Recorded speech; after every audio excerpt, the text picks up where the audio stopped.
Hi hello నమస్తే welcome to social post. నేను మీ anchor పప్పు. ఈరోజు నేను ఒక స్పెషల్ గెస్ట్తో ఉన్నానండి. ఆ గెస్ట్ ఎవరో కాదు, అడ్వకేట్ కుపాట్ అశ్విని గారితో ఉన్నాను.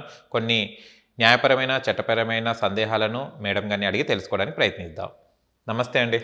నమస్తే. తండ్రి చనిపోయిన తర్వాత రెండో భార్య కొడుకుకి ఎలాంటి హక్కులు ఉంటాయి, వాటిని అతను ఎలా నిరూపించుకోవాలి?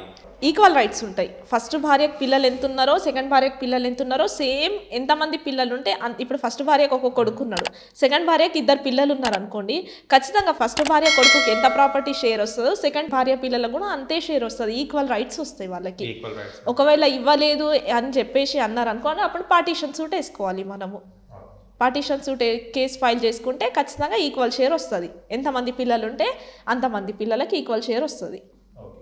బ్యాంక్లో ల్యాండ్ తాకట్టు పెట్టి లోన్ తీసుకున్నాను, లోన్ మొత్తం కట్టాను, మధ్యలో వడ్డీ రేట్లు పెరిగాయని ఇంకా డ్యూస్ ఉన్నాయని లోన్ ఇంకా కట్టమంటున్నారు. కట్టాలన్నా లీగల్గా బ్యాంక్ మీద ఏదైనా యాక్షన్ తీసుకునే అవకాశం ఉందా? ఉంది. కన్స్యూమర్ కోర్టులో మనం కేసు వేసుకోవాలి. సో ఇక్కడ ఏంది అని అంటే, అగ్రిమెంట్లో ఫ్లోటింగ్ ఇంట్రెస్ట్ ఉందా ఫస్ట్ చూసుకోవాలి, ఫ్లాట్ ఇంట్రెస్ట్ ఉందా, ఏమైనా డిఫరెన్సెస్ ఉంటే మనము కన్స్యూమర్ కోర్ట్ త్రూ కేసు వేసుకోవాలి.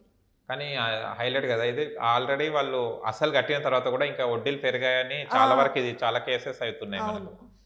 కానీ ఇట్లా చేసుకుంటే బ్యాంక్ మీద కేసు వేయొచ్చు. అవును, కన్స్యూమర్ కోర్ట్ నుంచి వేసుకోవచ్చు, మన కేసు వేసుకోవచ్చు. ఓకే. మా ఇంటి ముందు వేరే వాళ్ళు కార్ పార్కింగ్ చేస్తున్నారు, ఎన్నిసార్లు చెప్పినా వినడం లేదు, యాక్షన్ తీసుకోవచ్చా? అసలు ఈ పార్కింగ్కి ఏమైనా చట్టాలు ఉన్నాయా?